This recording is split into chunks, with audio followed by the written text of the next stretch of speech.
Right, okay. So John's back, Trevor's back, and Lewis is back for episode 3 of In the Middlemen. So I think quickly, if we just bring new listeners up to speed, just where we are. We're on episode 3. First episode was an introduction, and last week we talked about censorship, the murky and sticky topic of censorship in China. And this week we plan to move on to propaganda. So they're kind of two arms of the same body.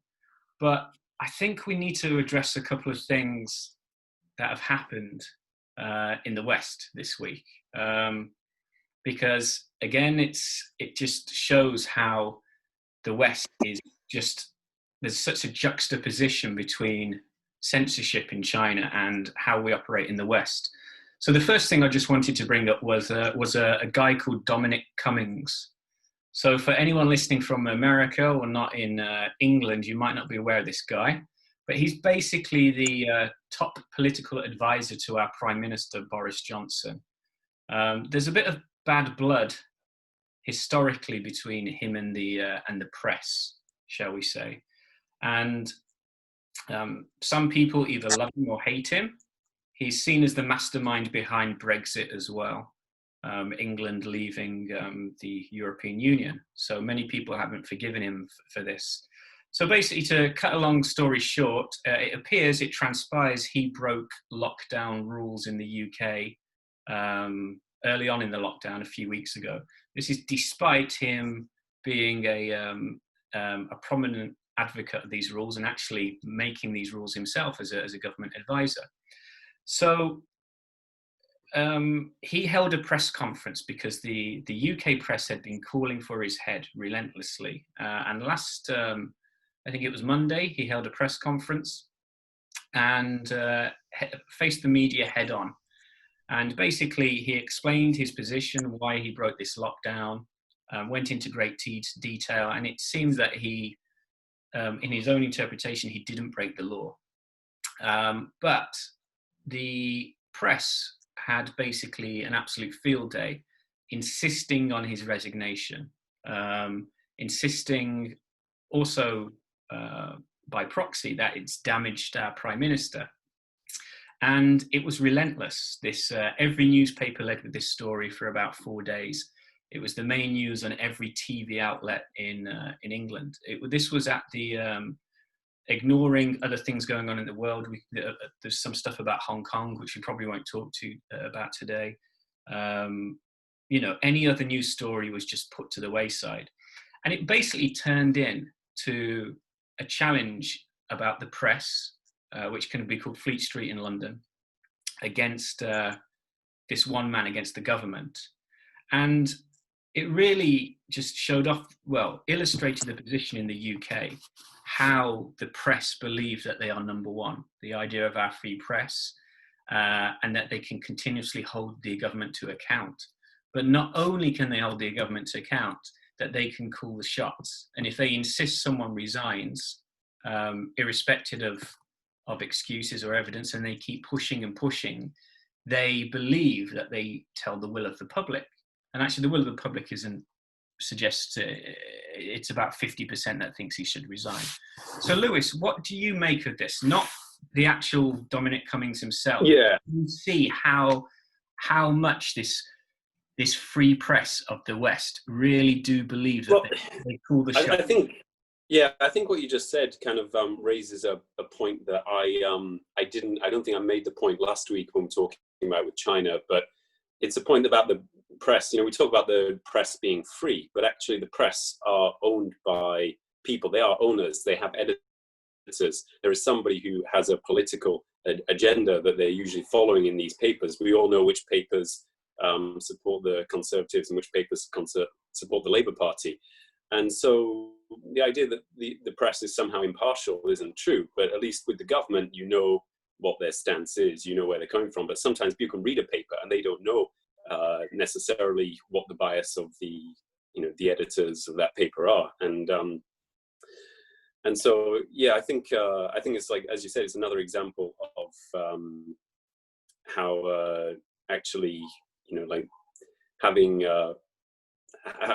sort of quote unquote free media isn't necessarily that great, because it can make it more confusing for people to actually know what the biases are when they're reading something.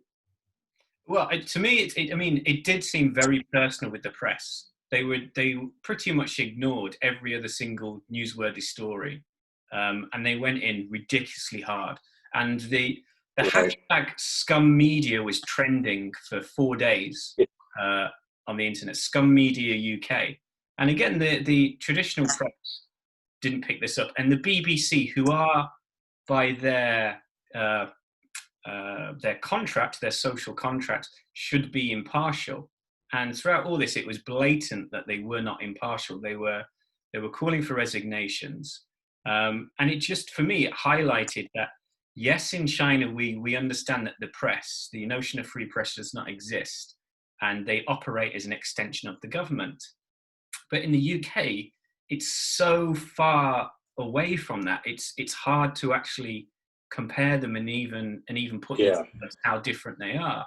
That the press actually seem that they believe they're on top of the pyramid, that they are at the very top of the power structure, that that they can pretty much call for the head of anyone, the heads to roll of anyone that they want. But for me, it's just, I'm kind of even edging a bit more towards to that maybe Right.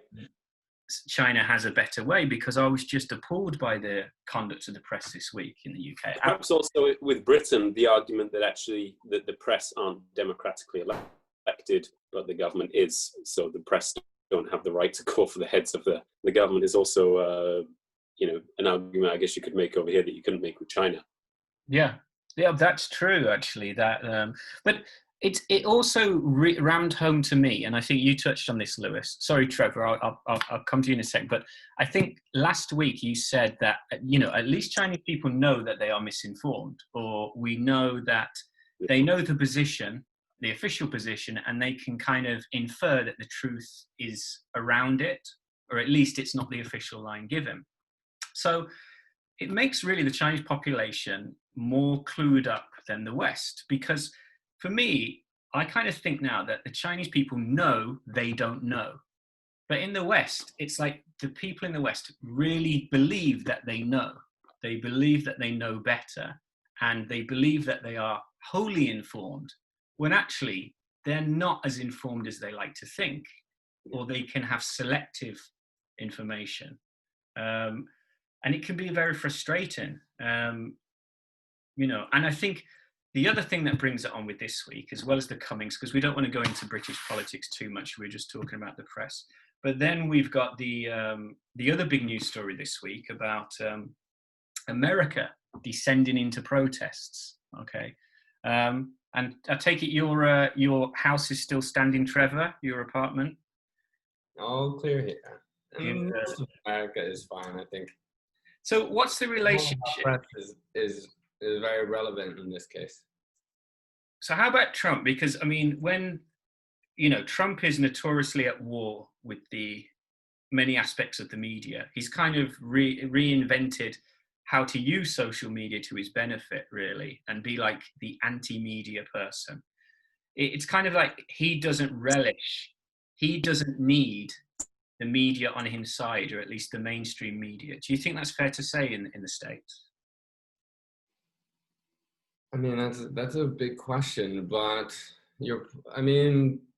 what currently the White House staff, because I don't think it's any one single person gets credit for all of this, is clearly doing is just a playbook from authoritarian regimes, which is to discredit the media and create its own narrative of how events related to the regime and related to the office are handling different cases, and particularly policy-oriented cases, creating its own narrative around policy. So in the media, and ignoring kind of what you're saying, which is mainstream media. Not that all, I mean, obviously there's two sides. It's a bipartisan system in the US. So it's a bit more black and white, so to say, or there's a spectrum, or at least that's an easier way to understand it. But it's a very loaded question. And then getting back into China and the media there, it's actually, it's a bit apples and oranges, and it's hard to compare. And I'm not completely up to date with Dominique Cummings and what's going on with the media there, but I would say that there must be, because there is political pluralism, and with that there must be in the UK, and with that there must be media pluralism too. There's a lot of different perspectives and voices, even within mainstream media, that are covering this story or not covering this story, as you said. The choice to write about something that maybe not necessarily worthy of news, but has a political agenda and intentions behind it. So, I mean, the reason why I wanted just to start with this and bring it up is just because, you know, the world, when, you know, you're aware of how China operates and you live in that world, and how 1.4 of the billion people like consume their news and don't operate under the same umbrella as we do. It's an important part of the global community that we need to, you know, that we're trying to understand, and you know, whether this is a good thing. And you know, when I've seen kind of the results this week of having access to a free press, or a press that certainly believes that they can call authorities into account, maybe this power for a free press can be corrupted in itself. And I do think the BBC is in troubled waters at the minute, because I do think it's definitely broken its remit with how it's operated. But anyway, let's go into how this segues into propaganda, because this is a big issue for China, and it's something that is happening now continuously, and no doubt that the current events in America. Oh, for reference as well, the date is 31st of May here. So currently in America, many cities are on fire. Not your city though, Trevor. And there's excessive rioting. So I think I've spoke to a few people in China today, and apparently it is, you know, playing into the state narrative for China, you know, showing that this access to freedom and protest can be destructive for a society. You know, and it might be a valid argument. But China traditionally has had, is a master of propaganda. I think most people will agree with that. And that's also the communist narrative, you know, from Russia and whatsoever.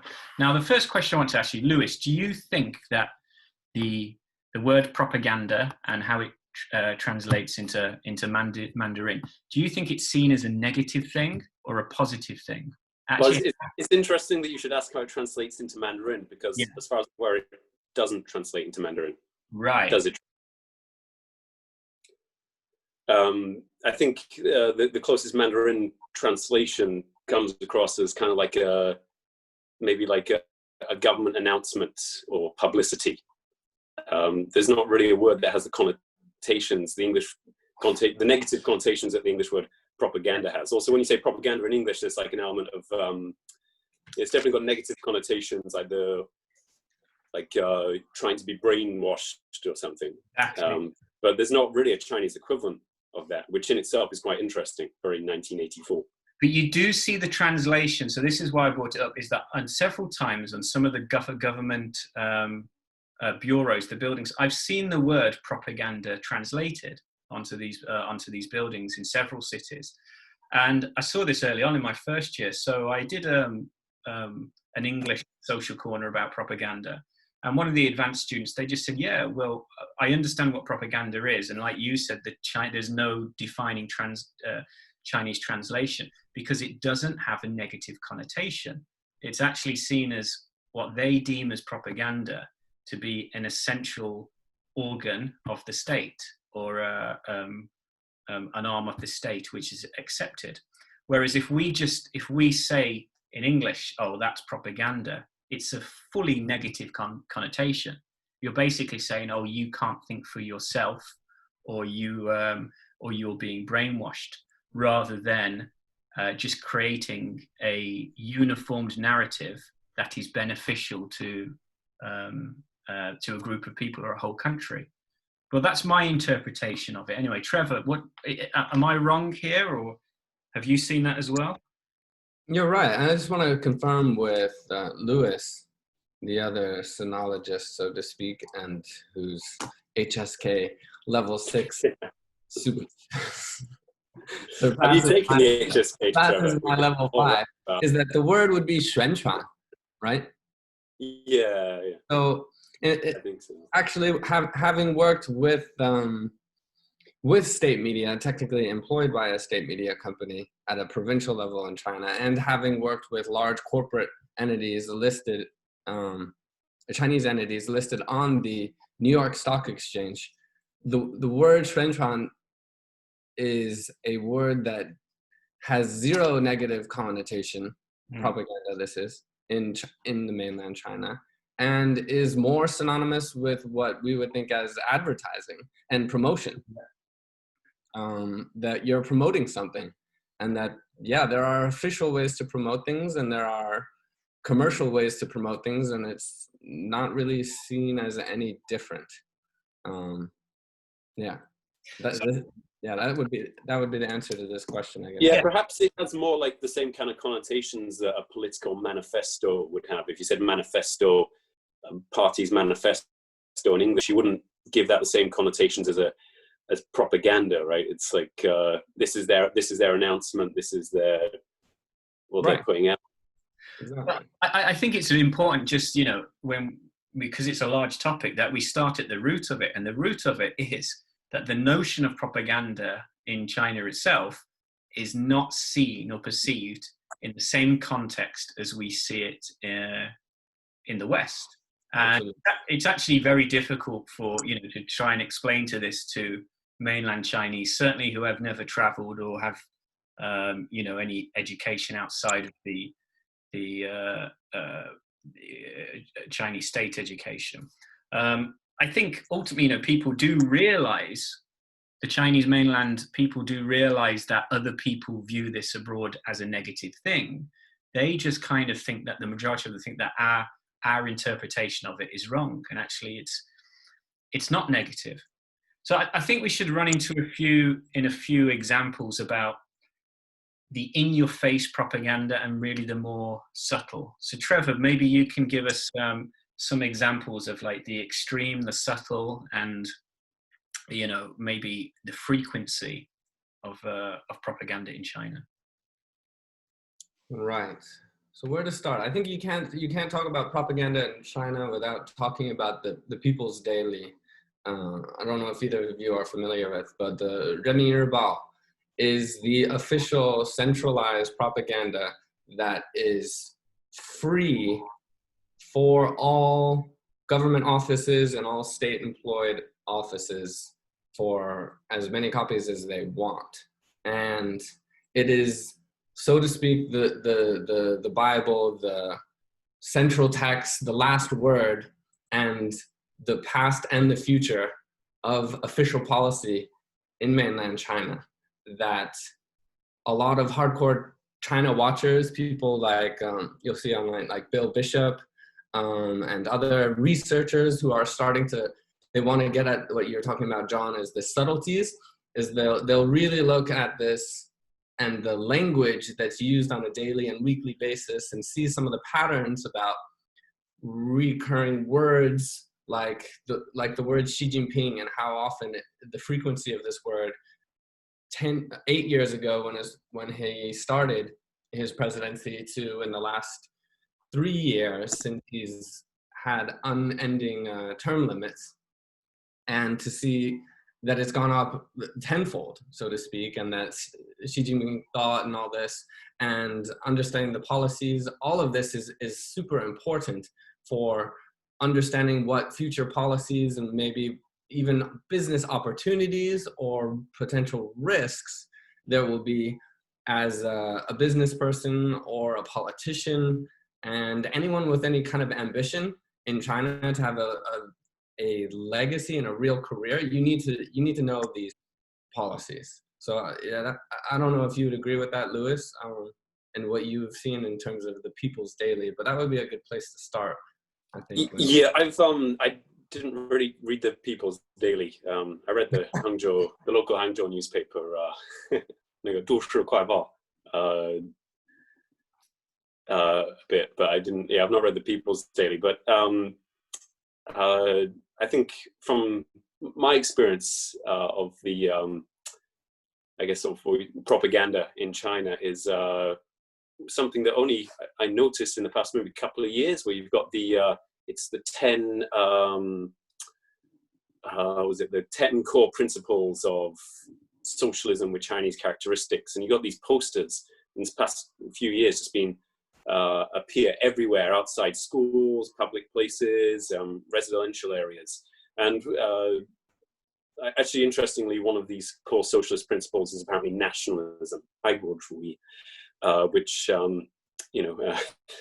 personally, I find that, slightly at odds, nationalism and socialism, maybe national John, can you hear Lewis? Socialism, I'm not sure if what they're really promoting is one. You're freezing, Lewis, you're freezing a bit. But that's one of the most propaganda that you just... Lewis, you're freezing a bit. Sorry. Sorry. I think I might be connected to Lewis, let me just track you back there a bit. So you were talking about how in the last 2 years there's been this resurgence. He's gone. He'll come back in. So Lewis is basically saying the past 2 years there's been massive resurgence in shall we say nationalistic propaganda, including a ridiculous amount of Chinese flags, but also just slogans, and particularly President Xi's faces there.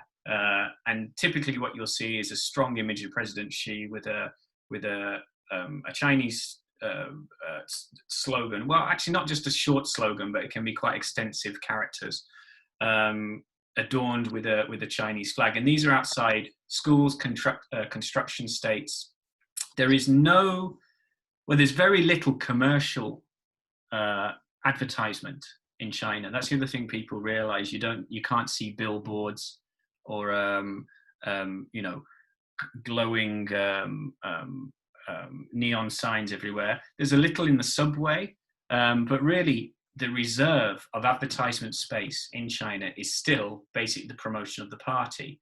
Now, I was told that there's an excuse for this, because I delved into this quite a bit, and I was told that the government, the official line, particularly in Hangzhou, is that it's because of typhoons and the weather, is that they don't want companies putting up large billboards and signs, because they said it's a risk in China with the weather and so forth. Not sure whether that's an excuse or whatever. You mean along freeways in highly visible places?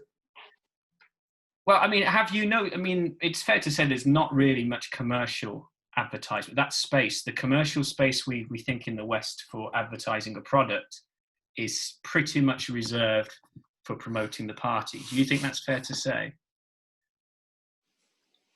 It really depends on where you're talking about. In some urban areas, if you look at the Bund and downtown areas in Shanghai or Wulian Square in Hangzhou, I'm sure there's places in Beijing, Shenzhen, Guangzhou. Similarly, the most of urban advertising in tier 1 and even tier 2 cities is not this political propaganda.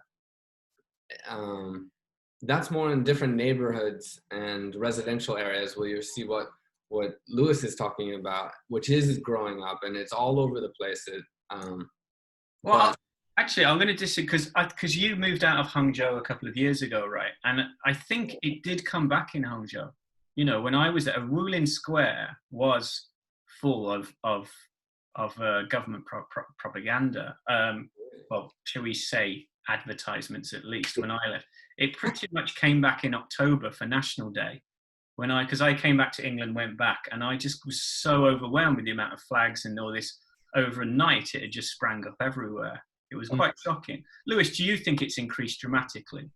It definitely noticeably increased in the year or two before I left China. And I think it sort of ties in, and you sort of touched on that, on the sort of cult of personality that Xi Jinping is kind of developing. I think after the Cultural Revolution and Mao Zedong, I think that the party actually had like a sort of was it like basically the party decided that nobody was allowed to develop this kind of cult of personality that Mao Zedong had developed, and Xi Jinping has kind of backtracked on that, and is definitely developing there. Yeah, it's hard to when you were walking around Hangzhou a few months ago, it was hard. I find it very hard to disagree with that. Yeah, and on top of that, along with his image, the image of the president, there's also a lot of new symbolism, and it comes, I've seen it many times, are military images, the new aircraft carriers, the new fighter jets, the new, space satellites. All these things are also coinciding as a nationalistic position, and quite blatant, quite prevalent, and you see it all over the place. Yeah, I don't know if you'd agree with that, John. Yeah, it's a massive display of strength, but it's also on the buses as well. So I was taking the bus, Right. every day, back up until Christmas last year, and the videos on the bus are very strong, very, very powerful, blaring music, quite dramatic, with pictures of military marching, with a lot of fanfare. They're often interspersed with English speakers as well. Like sometimes foreigners are put in there for just to say "Jiao China" or "Well done China," to kind of add like a greater reverence to it. But I will defend China at this point. Is that it's not just China. Right. Pretty much all countries in Asia. Remember the subway in South Korea? Exactly. I mean, this is Japanese propaganda. On their subway, they will still show anti-Japanese, quite, in your face anti-Japanese propaganda stuff that happened in the war. Right. And this is in the middle of Seoul at, midday with kids around. It's, it's not just a China, shall we say it's an East Asian thing, certainly because of the history as well with Japan and the bad blood, but Japan equally, with a lot of their policies, can do the same thing. So this is not distinct to China. It goes a lot deeper than that. And when it comes to their TV, what I have noticed is that it's become there's a lot of military films that have come out, especially in the cinema now. The strength of China, the amount of anti-Japanese films that are around about Japan, the wars, some wars and battles that China did defeat Japan at in the Second World War. There's just copious amounts of films about them, and it's all prime time TV as well. I think someone said it's around 75% of prime time TV is not, when it's not news, it's basically war cable TV, right? Say again? Cable TV. Yeah, well, I think this is, pretty much my wife's father, his life is smoking and watching anti-Japanese war films. That's it. But he's a great man, and he works very hard, like in the days. But that's his life: is just going to work, coming back, putting on a whatever on Chinese TV, which is watching. John, are you talking about like documentaries? Are you talking about feature-length movies? Or are you talking about these cheap TV shows? No, these are TV shows. These are. I know what you're talking about, John. Yeah, because to me that's nothing new. Like when I first went to China, like 10 years ago, that was basically the first TV shows that I saw. I went to restaurants, they had a TV on. It was always like some set in the war, a woman and a man taking out a whole regiment of Japanese soldiers with one gun between them or something. Like, yeah, that's it. But I mean, I think the prevalence has seen, maybe it's just because I've acclimatized more to China. I understand a little more Chinese. I've got, part of a Chinese family now. So maybe I'm exposed to it a bit more, and it's always been there. Certainly when I'm talking to Chinese people, they're saying, well, yeah, that's just what's on on TV. But it feeds, again, it's just part of these tentacles that feed into the psyche, into the national psyche, which is what. And I think it brings up a really interesting point as well, because it sort of brings on to how propaganda is tied to history as well. Yeah. And you can't really talk about that without looking at the education system and how they have to, when they're at school, they have to learn certain history and political ideology classes. If they want to get a university degree, they need to pass their Mao Zedong thought class with the official pipeline. They need to read the textbook and regurgitate it in an exam, and they need to pass the history class. No matter what your degree is, you have to read this official Chinese history textbook and then regurgitate it in an exam in Chinese exam style. Sure. Well, even before that, at elementary school, first year, 7-year-olds are watching quite graphic, tragic, and traumatic video footage of Japanese violence against Chinese in the Second World War occupation of China. And even more, like, teachers are being encouraged to be the spokespersons of different parties. And there is also a quota on the number of teachers that should, in a school, that need to be party members.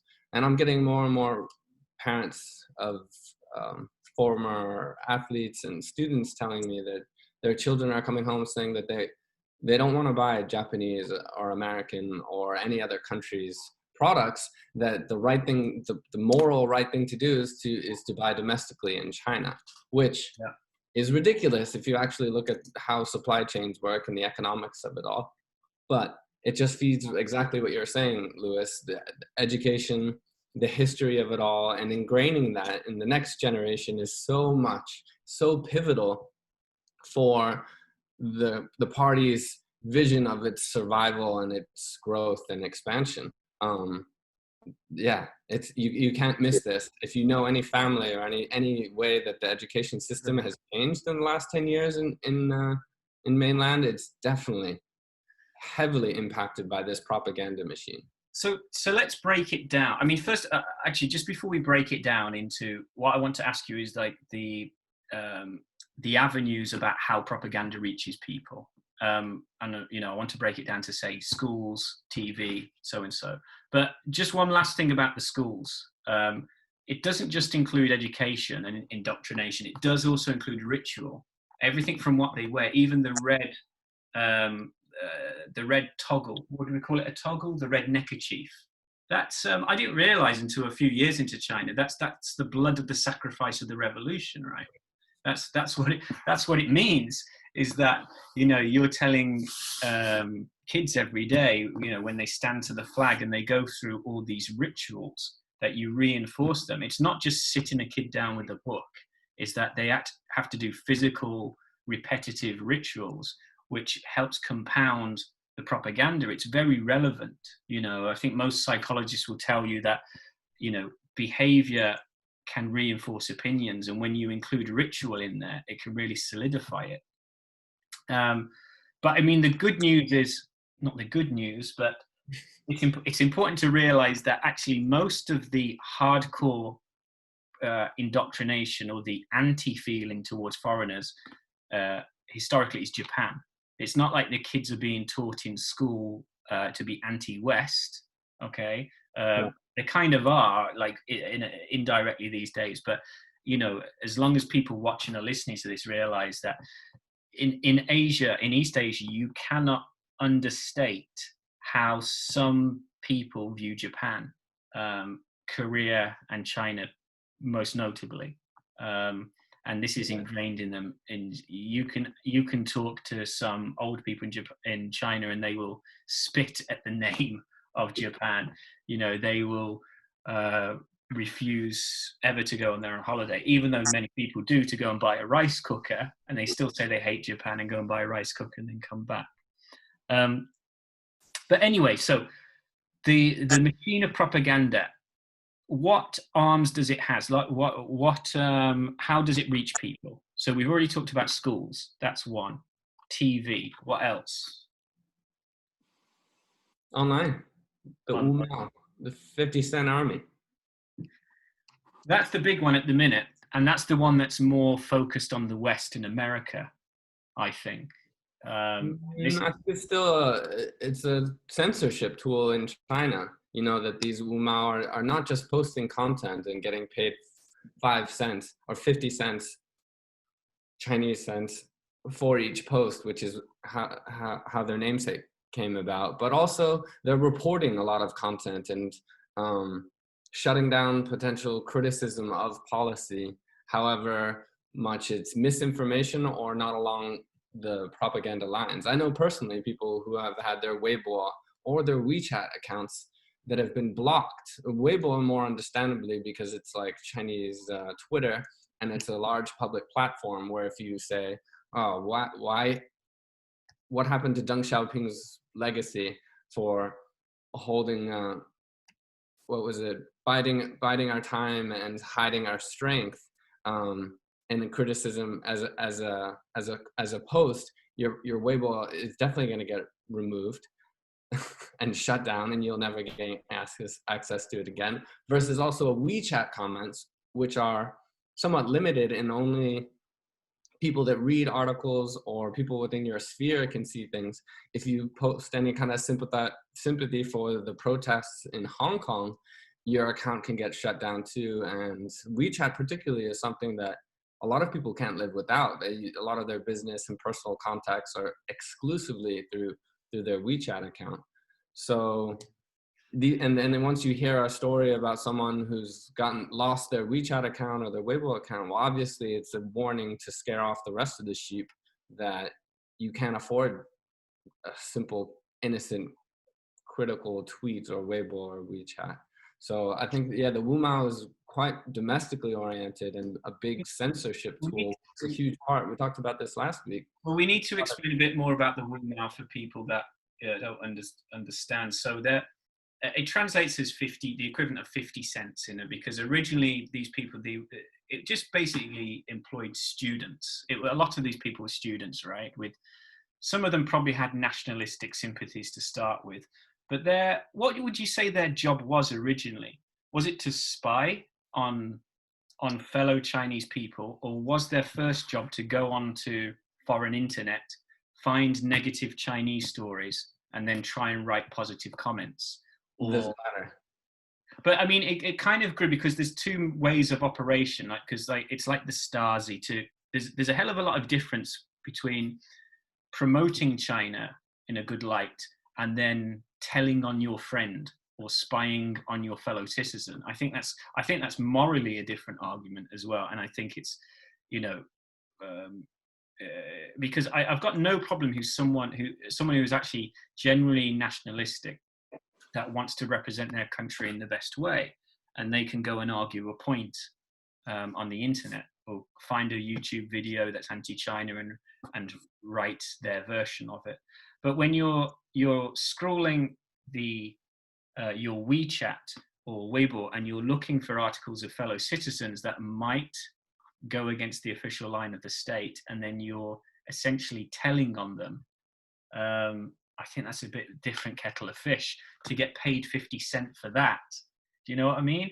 50 cents. Well, a bit more than that, isn't it, John? At least, like if I'm going to sell you down the river, Lewis, I don't want 50 cents. I want a lot more. I'd be disappointed if you did it for anything less than a tenner, mate. Well, yeah, £12.50 maybe. But do you know what I mean? I think that's a big difference between. I think you're making it all too personal to say that you're selling your friend downriver. It's not like that. It's finding out. So now keep in mind, an important fact is you can't have a Weibo account or WeChat account in China without fixing it to your 身份证, your official ID, or a bank account, or both. So you can't just, like on Google or Twitter, just create an account with a new email address and then post a bunch of trolling or other things, or however politically or social oriented you want it to be, and then never post again and just be done with your event, or continually do that. In China, you it's hard. You only get one chance to you can only have one account really, or multiple accounts that are all associated with one overreaching user account. So and then going back to this point about the Wu Mao and the censorship, like I having worked in media, I can tell you that there are departments, they're called content security departments in press media and online media. And if you have a large amount of content, you're required by the government to censor, to have self-censoring ability. And that's not just for the content that the company produces itself, that includes all commentary around this. And these are, so it's twofold. So let's say there's a story about a new factory that is being promoted for the city of Hangzhou that's going to build automobile parts. And this factory is all brand new technology, blah, blah, blah. It's great for the economy, blah, blah, blah. And afterwards, the first comment you're going to see is always a propaganda comment. And it's going to be like, whoa, Hangzhou is great. It's really a tier 1 city, you know, something that the city of Hangzhou is trying to promote itself as. And it's going to have more likes than all other comments by a large margin, because these likes were paid for by other farms of Wu Mao people that could click. And let's say if there's one thing that goes below and says, well, automobile factories tend to have a huge amount of pollution. I'm just speaking hypothetically here, that could impact our water, our sewage system and our water source. And why was it put in this place? There's an aquifer that's right within all of this. And that comment, not only would it get deleted and scrubbed, but the person who posted it could potentially lose access to their own account and the ability to create a new account in the future. And it's the same branch of the media company that's responsible for promoting the positive narrative that they want and removing the negative narrative. And that's always been the case for 10 years. It's just expanded and scaled to a large size, of which a lot of people in the US and in the UK really have no idea the scale of the work. I think, sorry, just to, maybe it's going off topic a bit, but I think for people that maybe aren't so familiar with China and WeChat, you can't over exaggerate how important it is. It's not like Facebook, where you can just be like, you know, I'm just going to leave my Facebook and get on with my life. You can't do that in China. If you don't have WeChat, you a lot of the time you can't do your job. Yeah. Right. Because your boss won't send you emails, he'll send you WeChat messages. You can't buy things in the shop, or like, you know, I've been to car parks where you couldn't get out the car park without WeChat because you need WeChat to pay. So you can get in and park your car and then they won't let you out. It's so yeah, I think you can't overestimate how important. So like when Trevor's saying like, oh, somebody can lose their account or their WeChat account if they put a negative comment, it's not a trivial matter to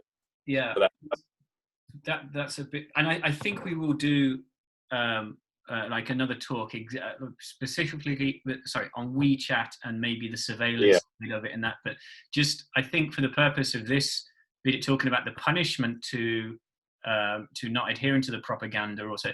And you know, when we say that someone loses their WeChat, it's not a trivial thing, it's a massive thing. It essentially means that they're pretty much excluded from modern Chinese society, and they can find it difficult to get train tickets. It will all be tied into this social credit system as well. It will all be tied in. And again, that's a massive topic, which we would have to dedicate probably 2 things to, because can I just say, for any Wu Mao currently listening to this or who've come across this video, we've not yet said whether it's a bad thing, so don't start going crazy, because there are some watch the last video. I said Chinese censorship was really good. Watch that. Yeah, but no, look, saving the world 50 cents at a time. 50 cents at a time, you know, and there are, which I think we're going to cover, some some valid reasons, and you have to marvel at the efficiency of it at some point. So just to explain in layman's terms, the Wu Mao, they're basically, now it's all paid, and it's kind of a full-time job that people have. It can to monitor the Chinese internet and monitor foreign internet, and just write positive comments to put China, which can be culturally, nationally, and directly the CCP in good light, or just follow the line of what the CCP say.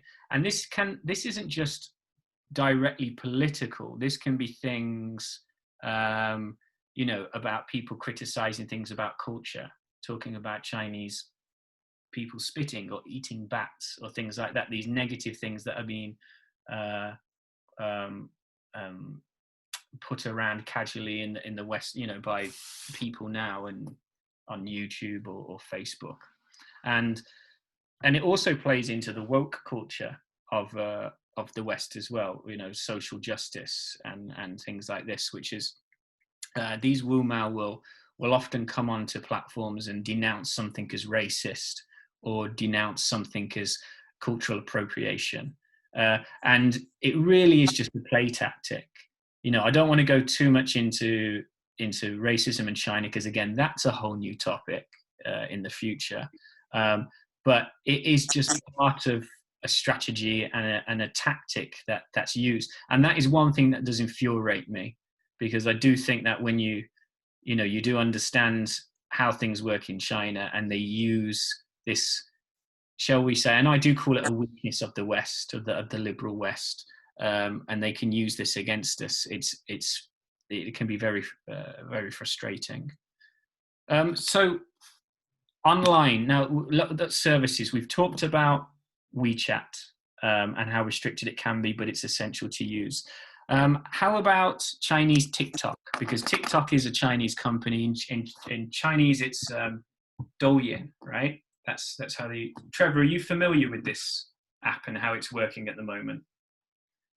I downloaded it in China, not the TikTok version, and looked through a little bit of it and decided it's not.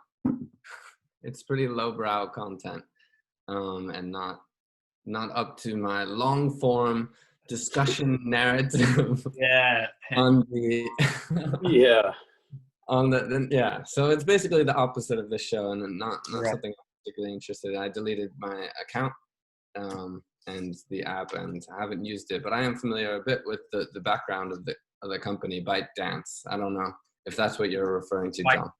Well, yeah, that's the name of the company, but I think I just wanted to bring up Douyin because this is where you do find most, shall we say, of the targeted anti-West sentiments now. Very subtle.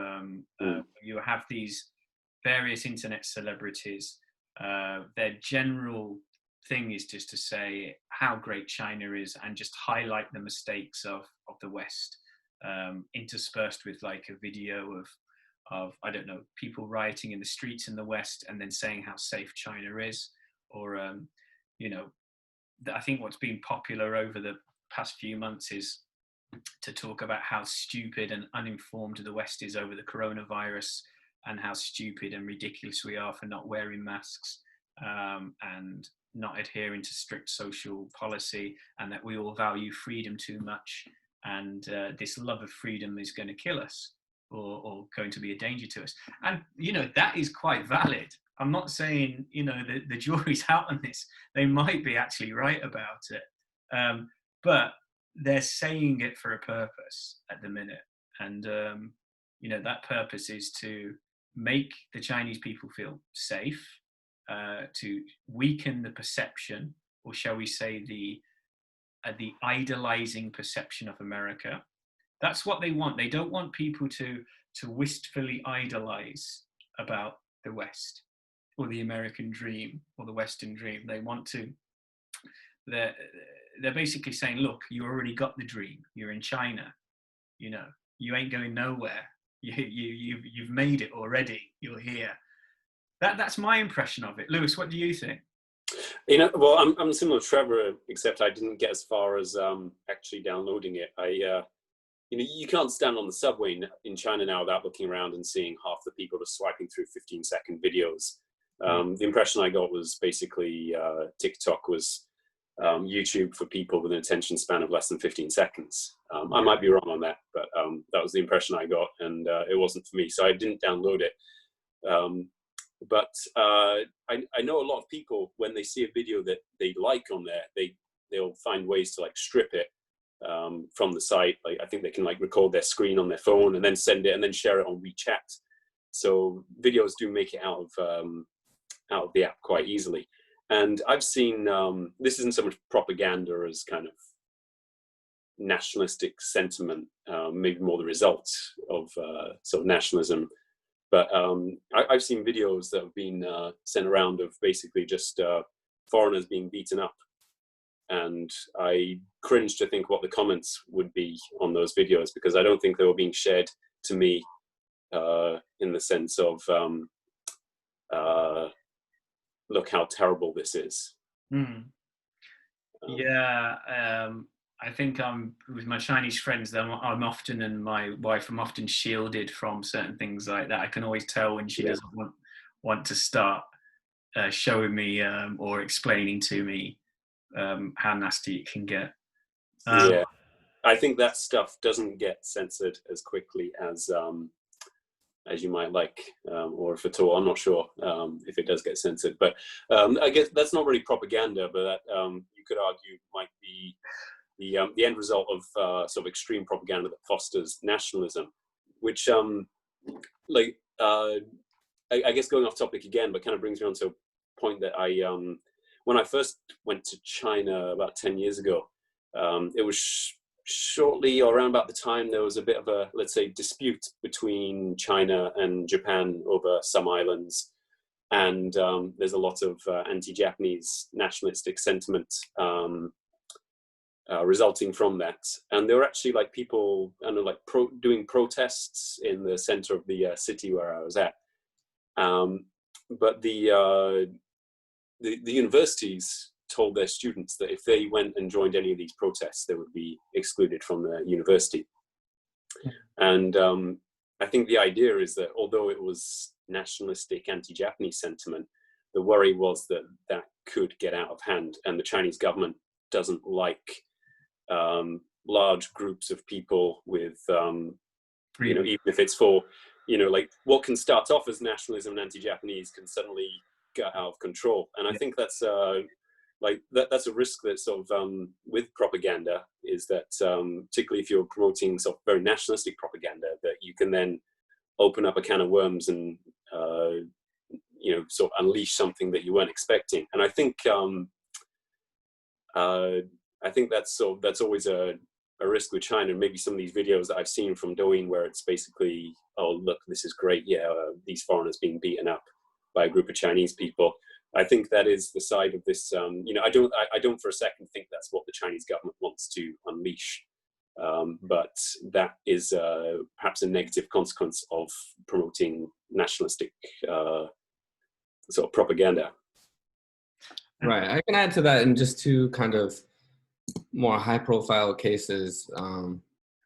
The first being when the NBA and who was the GM of the Rockets came out and said he reposted something on Twitter and later deleted it concerning the protests in Hong Kong and in support of the protesters' side. And it set out this massive nationalistic rampage. It is just pure online rage from all ends of the propaganda machine that were online.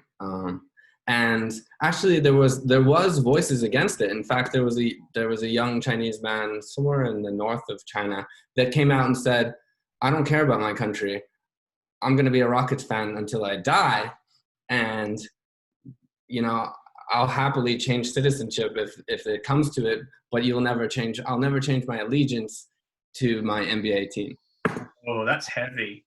And right. And the next day he was found in a police station giving a formal apology and wrote online, and was published, about how poorly informed he was and how he's no longer a Rockets fan and how much shame he's brought to his country, his family, his everything. And that was a TikTok post, a Douyin post. Right. And so this is one side of the spectrum. And then on the other side, you have also considering the situation in Hong Kong, you have, which the West and journalism is being widely focused, and it's quite a hot topic especially when it started. What was it, about a year ago, or actually technically even before that, but it really kicked off about a year ago. And people were saying and people in mainland were posting online that the freedom of speech is a terrible thing. And they were saying, here's why, and they were, as an example of why it's terrible, they were saying that 9/11 was a great thing. And it's something that is just outrageous, not just to say for the loss of life in period being a sad thing, but also the aftermath of 9/11, the geopolitical scale. It's just so, no one, like, it's outrageous to think that, and you saw this posted again, 9/11 was a good thing. But that was, okay. This was in mainland China, and Chinese netizens were posting again and again and again, 9/11 was a great thing to happen.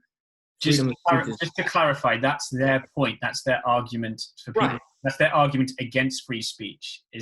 They're being cynical, and it's very one-sided, and that's fine. The problem is when you offer something that's anti-nationalistic in rhetoric, you end up in prison, publicly apologizing for your opinion that has nothing to do with, it shouldn't be a right or wrong or more, versus the other side, which is the freedom of speech is a hot topic and worth debating. Well, there is no debate about it. It's inevitably wrong, because to say 9/11 is a good thing is something that no one should say, and no one should have a right to say in the US, which most Americans would say that's ridiculous. You know, you should at least, you could say that, and you'd be engaged, and people would hopefully. I think America's, free speech is quite a nuanced thing. And I think most people, we're versed in it from quite young, and we understand that you have the ability to say things, you choose not to through, social interactions and through the course of operating a dialogue. However, going back into free speech, there are times when it does really need to be voiced in societies, and it can be helpful to societies. But what was I going to say? So going back to... All about TikTok. And the point was, there was a lot of TikTok users in China that were posting content that was subliminally in support. So let's say like a makeup artist could be doing their makeup, and then halfway through say something along the lines supporting the protesters, and then nonchalantly going back to their makeup routine, right? Yeah. That was happening a lot to avoid censors and things like that. And these people were getting called out, and this issue of free speech to say, look, you're a makeup blogger, don't go into political protests in Hong Kong, that you have no right to say this, and that free speech in itself is, it's quite ironic to say that free speech in itself is a bad thing. It's almost saying, well, you're exercising your right of free speech to prove that it's not true, that it's not good. Yeah, it's a massive irony. But I mean, obviously, we don't want to go on the Hong Kong thing today. That's going to be a different thing. We'll let that fester for a bit. But what I think that the CCP have done very well, and I will congratulate them, because it's quite a remarkable thing, is that it's impossible now to, shall we say, criticize the CCP without it feeling like it's a criticism of China or Chinese culture. It's very difficult to separate they've managed to create the nationalism where it's very difficult to segregate certain elements of China where you can segregate it. If you criticize spitting in China, it's now deemed, you can be rebutted as like a national insult to China. If you criticize, if foreign governments criticize the party directly on a policy, you're not just criticizing the CCP, you're criticizing all of China. So the way they've done it is because of this indoctrination, and the propaganda has now come to like a frothing boiling point where it's like we're all in this same boat together. one of the typical things, and this is one of my criticism of the videos like Serpentine Z and a couple of others as well, is that we'll often go to town on the CCP and then they will say, oh, right, but I love Chinese people. I love Chinese culture, blah, blah, blah. But actually now at this timing point, you cannot separate. The propaganda has got to a point where you cannot separate them. Like a casual criticism of something in China can be gauged as, can be reflected as a direct insult of all Chinese people. And they seem, and it's then compounded into so that they can take it very personally.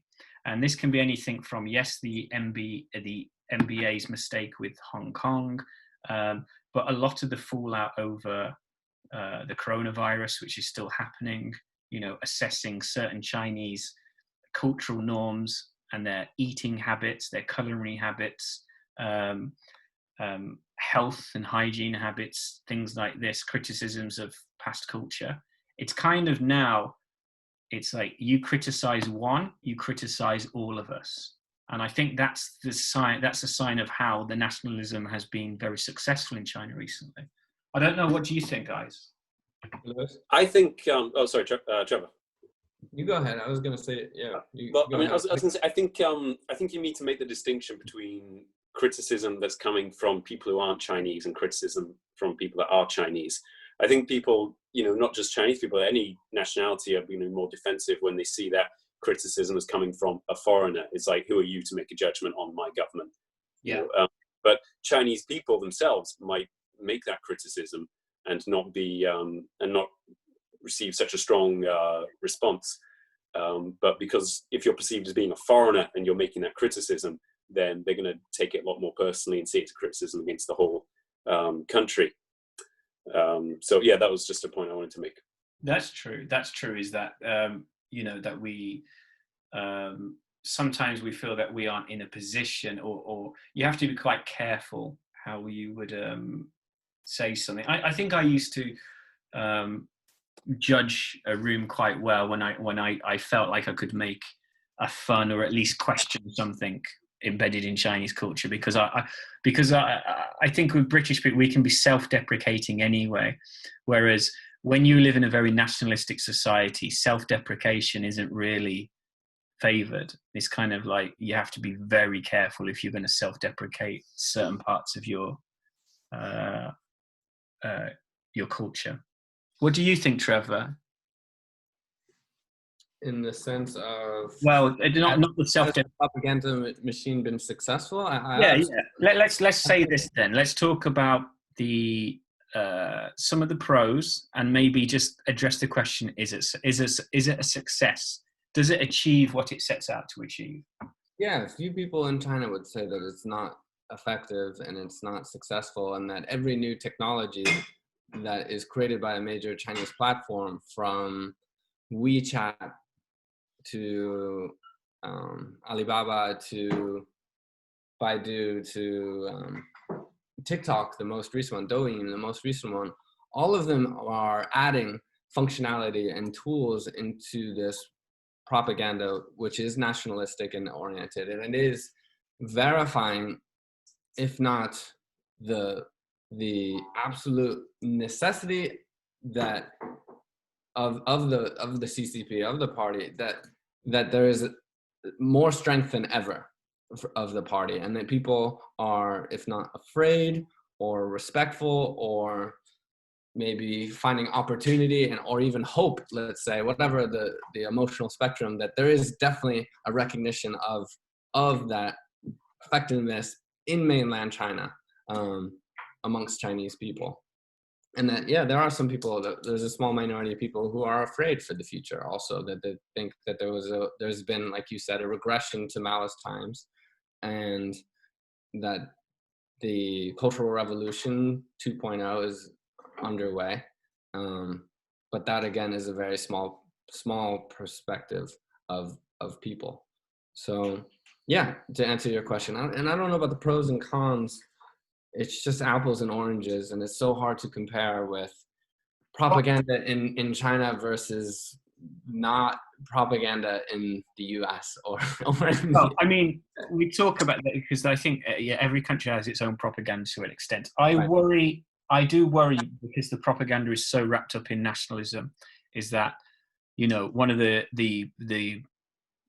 natural, well, not natural steps, shall we say, but the next stage of nationalism can often be confrontation, or the call for confrontation and fight. So I do get worried, and I think in my last year I was up until a point when I was, especially when I saw some of the stuff change in Hangzhou and around, October. What's the holiday in October? National Day. right. I'd never seen so many flags, even in the UK during the Olympics, with the amount of UK jacks in the streets. There was more Chinese flags in the streets in Hangzhou, certainly where I lived. And you know, the narrative kind of changes. You have to be. I felt a bit more tentative about certain things I said, and I did feel like it had been a massive success.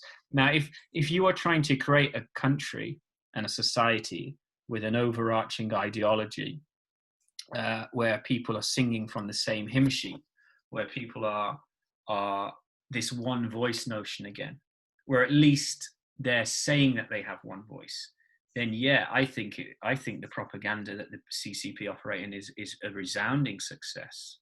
I think it's unrivaled in other countries, and I think it's unrivaled because even in North Korea, who you could argue is their propaganda is even harsh, but they're living. Those people are living in genuine fear. Whereas I think that the propaganda in China, because of their rise in standards of living, their feel of empowerment and being emboldened, being the second largest economy in the world, they generally feel the same kind of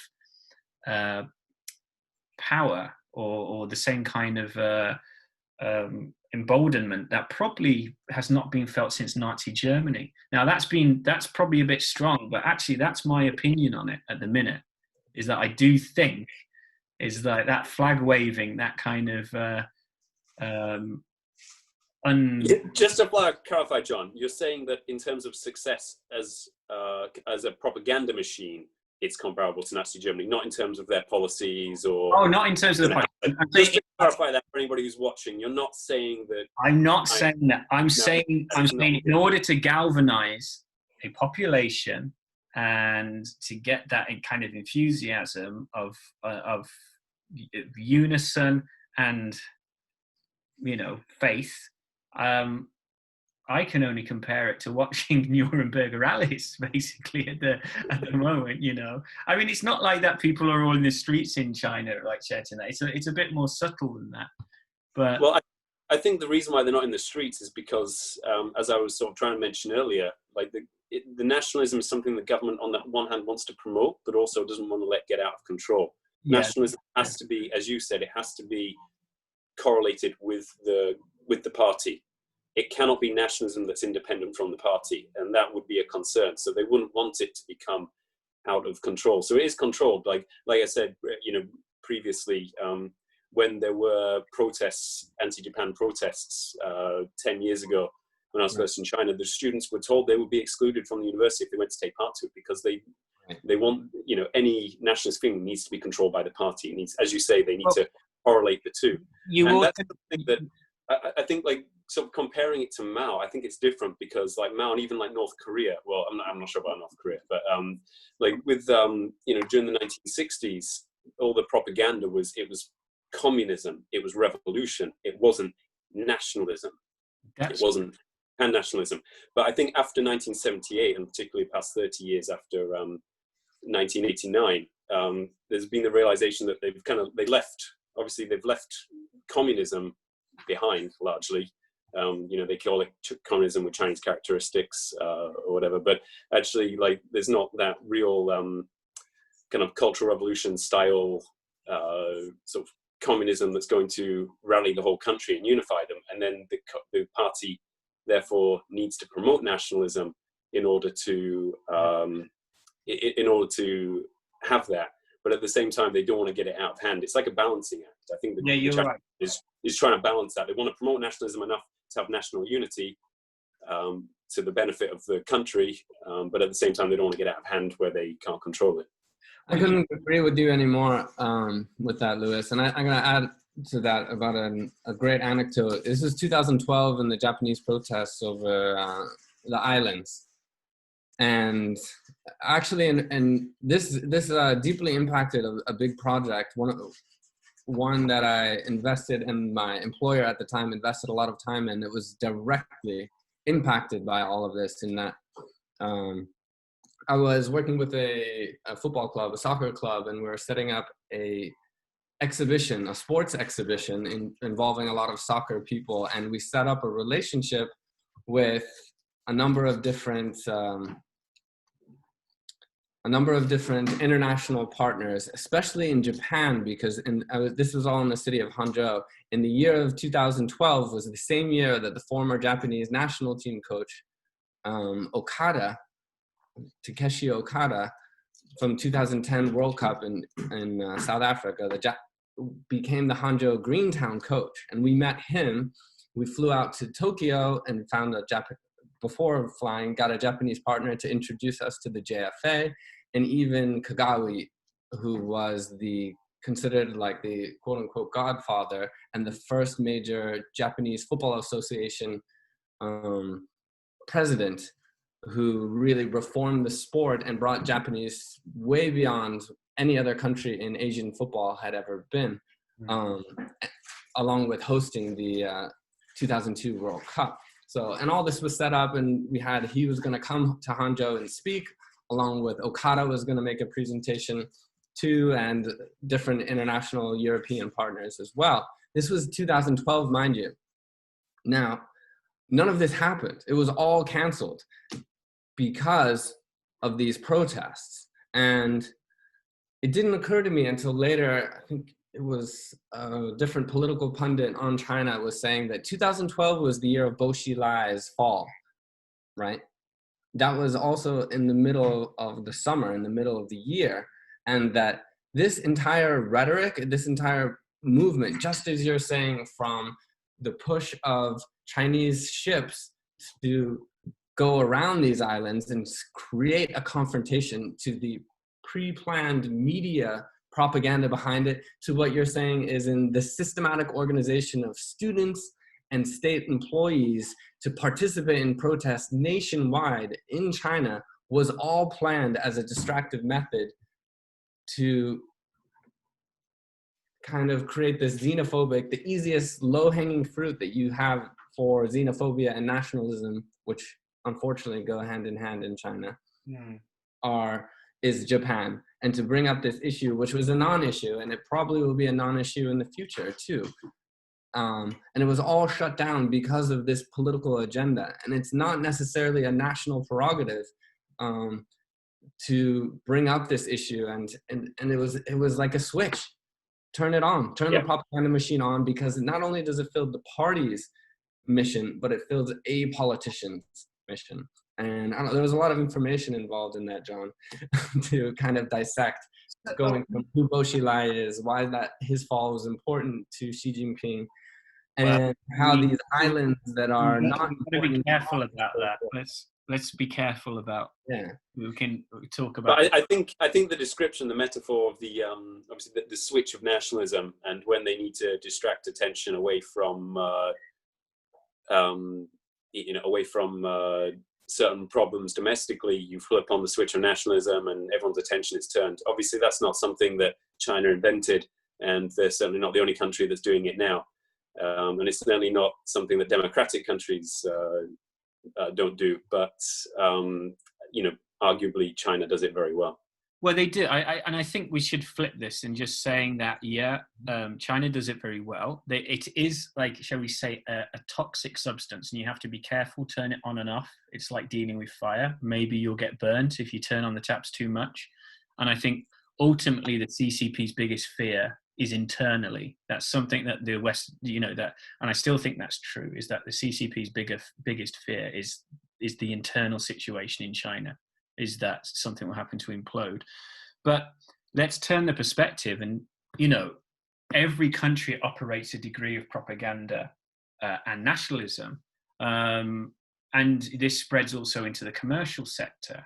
You know, we were talking about not only the censorship, but the idea of fake news last week, and then coming into this week, fake news. You know, I think there's a massive, when it comes to internet content and certainly commercial internet content, and by this I mean things that we trust, things like reviews, Amazon reviews, things where we trust the judgment of like a third party. This is like a form of propaganda in itself. You know, I think one of the biggest, in the next 2 or 3 years, I'll make this prediction, one of the biggest shitstorms will hit the internet, and particularly Amazon, because I think that we're one step away just from realizing that all these Amazon reviews that are done, they are bullshit. They are made by third parties. They are part of a way of propaganda and advertising their product. The amount of things that we think is accredited on the internet as true, not just politically, but commercially, is founded on, you know, is a castle built on sand. It's not true. And really it hasn't come to the forefront yet about just how fake it is. It's not just fake news, but also just fake content.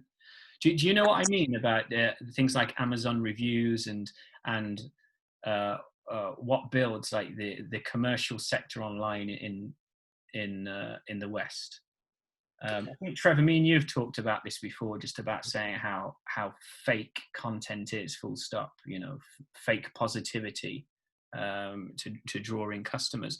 Now, to me, that's all part of like an arm of propaganda. It's just used in a commercial context in the West. Am I a bit off topic here? Are you following me, Trevor? Yeah, we're swinging back and forth. This is why we're in the middle, man. Yeah.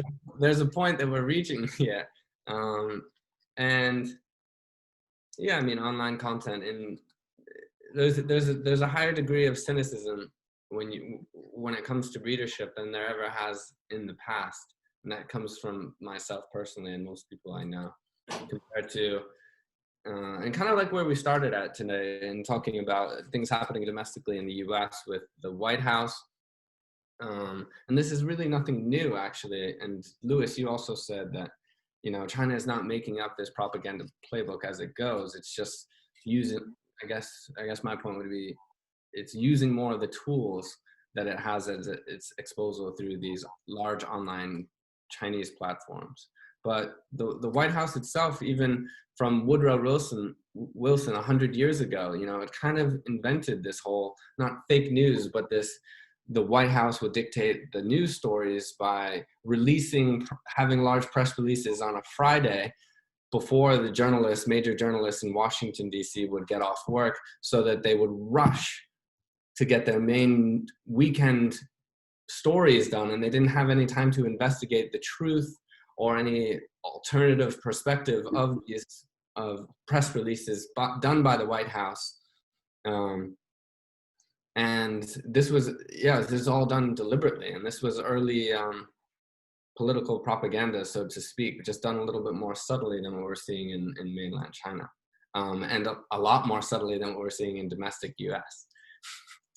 Yeah, look, I mean, it's all about this notion of truth, right? Is that and that's what I'm trying to get at, is that truth isn't just commercial, political. It can also be in a commercial content online. I mean, you know, historically we have red flag moments throughout history, and governments have used these to their advantage, and China is no different. I think the difference is that China has technology on its side now, and I think that is a massive game changer in it. And I do also think that there needs to be some pushback with regards to the nationalism because in general the West doesn't push back. It's kind of constrained by its obsession with political correctness. Apart from Trump, that will just say things whatever it was. You rarely hear European countries giving a pushback or an antidote to Chinese nationalism. they kind of tread the line of political correctness. Whereas I do think that it will be beneficial, not confrontational, but I think, I think at least it would create a more honest dialogue if we create some kind of pushback against it. What do you think, Lewis? Do you think we should push? There should be no. I think how do you push back in a way that isn't perceived as confrontational? Because whether it's confrontational or not is really determined by how the person you're confronting perceives it. You might not intend it to be aggressive; they might interpret it that way. And from my experience, Chinese people are very sensitive to particularly when it's a Westerner talking about China. They're quite defensive for historical reasons that we probably don't have time to go into now. But I think the antidote to the simmering Chinese nationalism, which seems to be the topic we've gone on to from propaganda onto nationalism, I think the antidote to that is just continued economic prosperity. As long as China continues to be economically okay, the Communist Party's position is secure, and people won't be concerned about nationalism. It seems to be something that falls back on when there's a problem, whether it's economic or political. Yeah, I think I'd agree with that. So long as a lot of the validity and the affirmation that this is the right course is that most middle class and people that are well educated and ambitious in China are materially benefiting, and they're getting more of a safety net than people have in over a century in mainland China, which is a good thing. Lifting 500 million people out of poverty is quite magical almost in the economic sense. But the real question will be what happens if there's a recession, which is, there's no economy around that hasn't kind of suffered some kind of recession, and how it will impact regionally in areas that are more negatively impacted by the potential recession. Obviously, we're not economic experts. My only question I wanted to ask you guys also is that what about, now that we're on nationalism, is about kind of how this feeds into both xenophobia and more so how it's like ethno-nationalism, which is not uniquely Chinese, but what is uniquely Chinese about the Chinese ethno-nationalism, in your opinion, John? Okay, well, first of all, I think that we can segue this into next week. Maybe we can move on to into the ethnic side of things next week, and maybe racism. Or I also think this segues into face culture and that aspect, because I think good stories, face. Yeah. I think, well, actually, that would be a good one. That would be a good one. I think face culture. So let me just address Trevor's question. So with the Han Chinese as an ethnicity, are about 23% of the world's population, the most successful ethnic group of human beings ever to walk on the earth. And they are very proud of this. Okay, the amount of times that I've actually said some kind of criticisms, well, not even criticisms, but observations that may be interpreted as criticisms of China to friends. And they sometimes laugh and they would say, well, there's 1.5 billion of us, we can't be doing something that wrong. And it's a valid, in the terms of human existence, that is an absolute brilliant argument. It'd say, well, more of us exist, we must be good at doing something, right? And I think that is at the centerpiece of ethno-nationalism, and their relation with xenophobia and certain other things. Now, there's a lot of politics involved in history as well, through wars and some ignorance to history, which we can kind of talk about that again in the future. But this also plays into, Lewis, you're saying that there's nothing we can do to push back. Now, actually, I do have, and I didn't really want to go online and say this, but I'm going to say it because I've got an idea. This is my idea that if I was in a Western government and I wanted to push back against Chinese propaganda, I would actually do a soft cultural attack on China, very soft cultural attack, to attack certain things ingrained long term that many Chinese people aren't willing to address. And one of them is Chinese medicine, traditional Chinese medicine. And again, this is a bit of a long topic in the future, but this is still very accepted in China. And again, it's a bit of a resurgence and they take pride on it. You attack TCM, they will use that as a bit of an insult to Chinese culture, Chinese people. The party are also promoting TCM, Chinese traditional medicine, as something uniquely Chinese, and using it as part of the coronavirus treatment to these various countries, sending traditional medicine to Cuba, to Serbia. Now, I'm actually not a believer in it at all. And I was before I went to China, having spent 5 years in China. I do not believe in it whatsoever. I think it's, I don't want to use expletives or anything like that, but what I will say is categorically, I think it's way off the mark. I think it's pre-Enlightenment thinking. And I don't mean that as an insult, that's just a general assessment.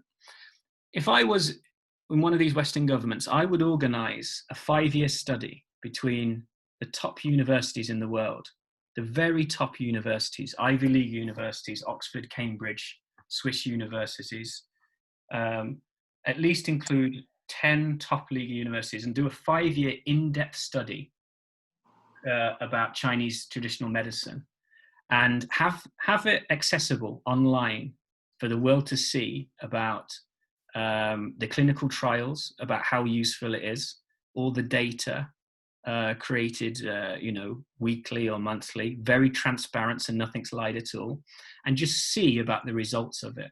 Just see about how effective it is. Now, actually, no long-term clinical studies have ever been done about TCM, so it may well be that China will be proved right, and they will ascend to an even superior position.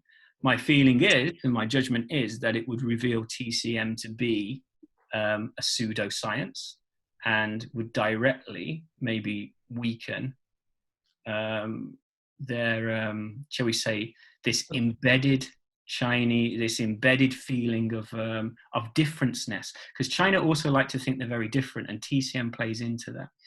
That's what I would do, and I would use that as a way to push back against China, and to say, look, we're in the post-Enlightenment now. If you're going to be number one economy, you're going to be the guy. Let's reassess your cultural roots, and let's play by the same rules the West do. Maybe that's a crazy idea. I don't know. I think we've got a lot of things to talk about there. So we've got to talk about experiences with traditional Chinese medicine in China, because I've definitely got some anecdotes to that one. Yeah, I've got some. Talking about face, I've got some good anecdotes for that one, and also the idea of ethnically sort of Han Chinese uniqueness. I think those are some really good topics for us to discuss. Let's move on to face next week. What do you think? I think face works well because we can explain it to the audience, and because I think that is when you need to understand China, and actually you need to understand political policy and how to deal with it, and business, and yes, working, you need to understand it. And if you don't understand face, it's very difficult to understand China, and it's not uniquely Chinese. I think we can point that out. The concept of face culture goes right through East Asia. Trevor, you got anything else to add, or any last thoughts on propaganda? Or let's do face next week. There's some great stories about face and how it's not always part of your everyday life, but how sometimes when it does reveal its face, it is quite a cultural shock to those not familiar or coming later in life, like we did as adults, to China and experiencing it. Well, I think it's relevant to the propaganda because they do, if we can think of it like as the cultural face of the whole country, that maybe if you insult that, or if that's under attack, that can galvanize this national face, okay? But more in next week, we can go into really just the concept of it, personal anecdotes, and our experience of it, and just how important it is. All right, guys, anything else to add? Or I think we've kind of whipped this pony as much as we can tonight. Sounds good. Yep. See you gentlemen next week, same time. Yeah, good chatting to you guys. Next, And all the Woolmal listening. yeah, and all the and listen, Oh, and There's millions of them. Yeah. like I say, I'm not 100% against propaganda, and I applaud the CCP for a job well done in your mission. Well done. But yeah, let's move on next week. And anyone listening, we hope you're enjoying these long form conversations. They are unedited, as you may well tell, but we I think it's important that people with experience can have a long form conversation, telling it like it is, kind of how we would talk down the pub, but without the swearing. All right, guys. See you next week then, okay? Yeah, see you guys. All right.